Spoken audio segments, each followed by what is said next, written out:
চলুন আজকের আপনাদের সাথে সম্পূর্ণ একটি নিরামিষ রেসিপি শেয়ার করি। প্রথমে বেগুনগুলোকে ঠিক এইভাবে কেটে নিতে হবে যাতে ভাজার সময় ছেড়ে না যায়।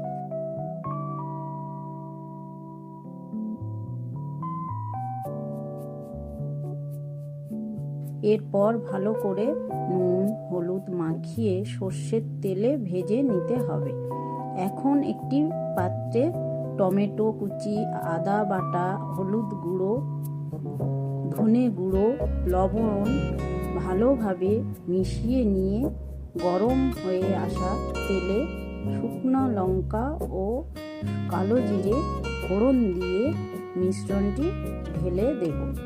মশলাটি ভালোভাবে কষিয়ে নিয়ে আগে থেকে ভেজে রাখা বেগুনগুলো দিয়ে দেব। সাথে দিয়ে দেব দইয়ের মিশ্রণ। দইয়ের মিশ্রণটির বানানোর জন্য লাগবে টক দই, কাঁচা লঙ্কা কুচি, ধনেপাতা, লবণ, ভাজা জিরে গুঁড়ো, গরম মশলা বাটা, গোলমরিচ গুঁড়ো, চিনি, কাশ্মীরি লাল লঙ্কা গুঁড়ো।